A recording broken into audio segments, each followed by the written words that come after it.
En la cárcel del miedo, el prisionero tiene la llave, pero no se da cuenta. El miedo.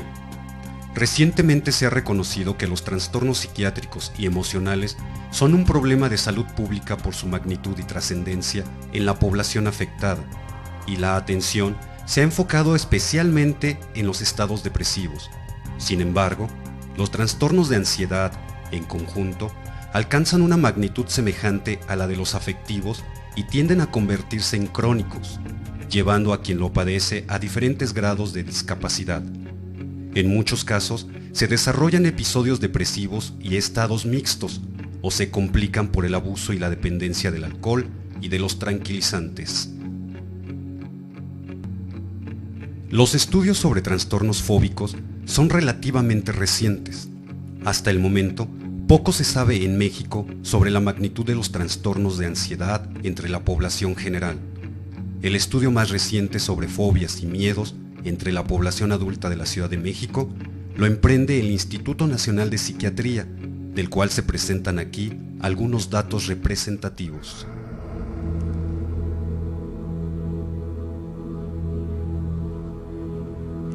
El miedo es un recurso por el cual una persona puede anticiparse y evitar determinadas situaciones vividas como peligrosas. No obstante, cuando los síntomas se convierten en trastornos que afectan la vida de las personas, el miedo puede convertirse en un infierno para quien lo vive. El miedo funciona como una señal, indica que en cierta situación, momento o lugar se está en peligro. Su aparición está acompañada por una serie de síntomas que el estudio denomina autonómicos: palpitaciones o golpeo del corazón, ritmo cardíaco acelerado, sudoración, temblores, sacudida de los miembros, sequedad de boca, dificultad para respirar, sensación de ahogo, malestar en el pecho, náusea y dolor abdominal. Síntomas relacionados con el estado mental: sensación de mareo, inestabilidad o desvanecimiento, sensación de que los objetos son irreales o sentirse lejos de la situación o fuera de ella, sensación de perder el control o de muerte inminente, miedo a morir, con síntomas generales de sofocamiento o escalofríos, sensación de entumecimiento u hormigueo. El estudio demuestra que en general, las personas separadas, divorciadas y viudas de ambos sexos manifiestan una mayor prevalencia de todos los trastornos. En algunos de estos casos, el miedo interfiere significativamente en la vida de la persona que lo padece.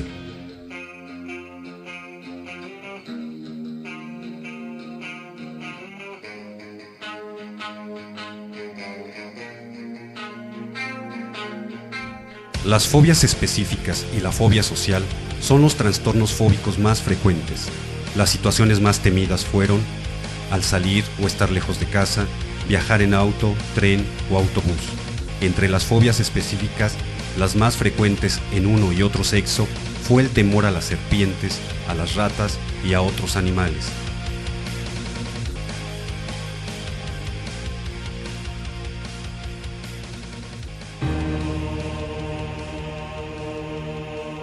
Las mujeres con mejor posición económica son las más afectadas por las fobias.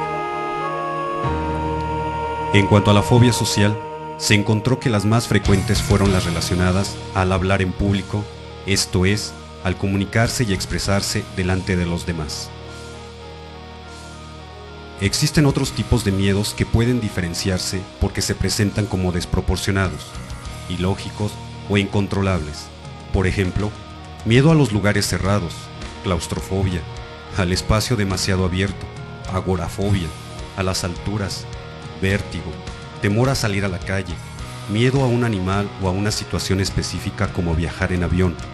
Paradójicamente, el miedo da a la vez seguridad.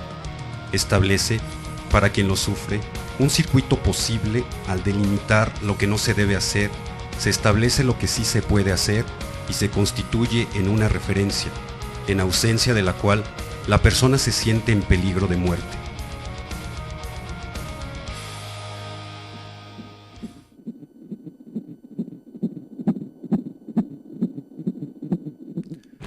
En los casos de fobias graves, las medidas precautorias con las que la persona intenta defenderse van fallando, se tornan siempre insuficientes.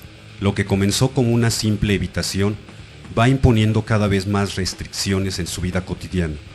Este es precisamente el mecanismo de la fobia. Ante una situación que provoca una angustia desmedida, la persona desplaza el temor hacia el exterior y puede entonces actuar contra él, por medio de la evitación, las medidas precautorias, etc. Y es ante el fracaso reiterado de estas defensas que la persona puede llegar a sufrir crisis de angustia o en algunos casos un ataque de pánico. El ataque de pánico es un trastorno de ansiedad que causa ataques repetitivos e inesperados de intenso miedo, que pueden durar de minutos a horas. Consta de la aparición aislada y temporal de miedo o malestar intensos, acompañada por varios de los siguientes síntomas: palpitaciones, sudoración, temblores, sensación de ahogo, sensación de atragantarse, opresión torácica, náuseas, mareo o desmayo, sensación de irrealidad o de despersonalización, escalofríos o sofocaciones.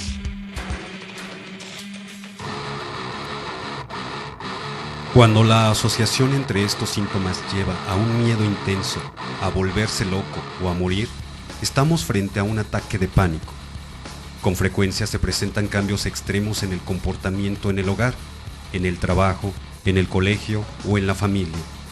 Las personas con este trastorno a menudo sienten preocupación acerca del significado de sus ataques de pánico. De hecho, pueden pensar que van a enloquecer o que van a sufrir un ataque cardíaco. Estas crisis pueden desencadenarse por el encuentro con la situación u objetos temidos, pero muchas veces se presentan sin que la persona pueda asociarlas conscientemente con algo en particular, como un desborde inesperado, sorpresivo y terrorífico. El trastorno de pánico se presenta a menudo el doble en mujeres que en hombres. La persona afectada con frecuencia vive con temor a otro ataque y es posible que no quiera estar sola o alejada de la asistencia médica. Los síntomas por lo general comienzan antes de los 25 años y aunque el trastorno de pánico se pueda presentar en niños, no suele diagnosticarse hasta que la persona es mayor. De acuerdo al mismo estudio, solo recurren en busca de ayuda entre 10 y 30% de las personas afectadas por algún tipo de trastorno fóbico, con médicos generales que no son psiquiatras, quiroprácticos, homeópatas, sacerdotes, curanderos y naturistas.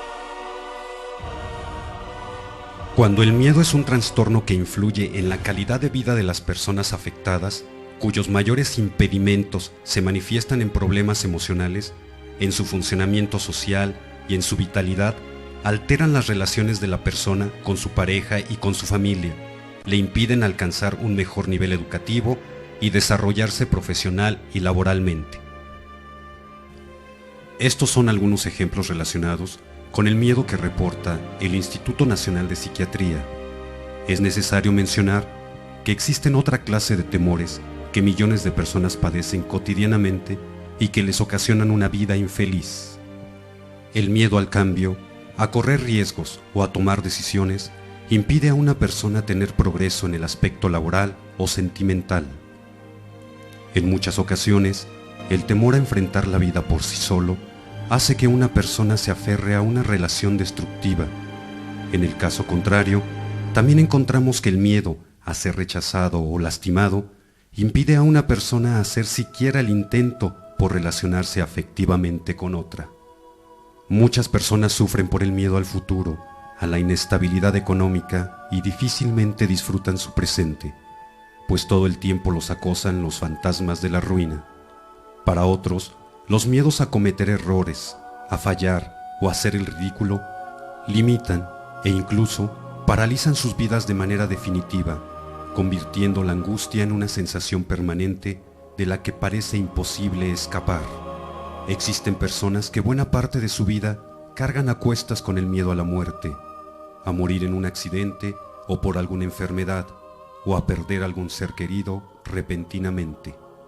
El caos urbano de las grandes ciudades ha propiciado la simiente de los enormes temores con los que a diario se enfrentan miles de personas. el miedo a los asaltos, al tráfico desmedido, a los abusos de diversa índole, el miedo a todas las personas con las que se convive tan fugazmente.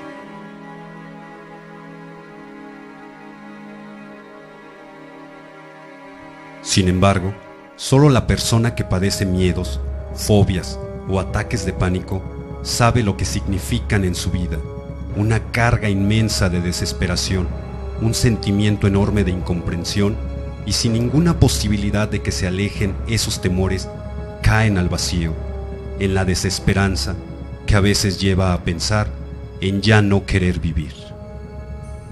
Desde hace casi 30 años, el movimiento Buena Voluntad 24 Horas de Neuróticos Anónimos ha brindado ayuda gratuita a miles de personas que, entre muchos de sus padecimientos emocionales, hemos vivido en toda su dimensión el miedo.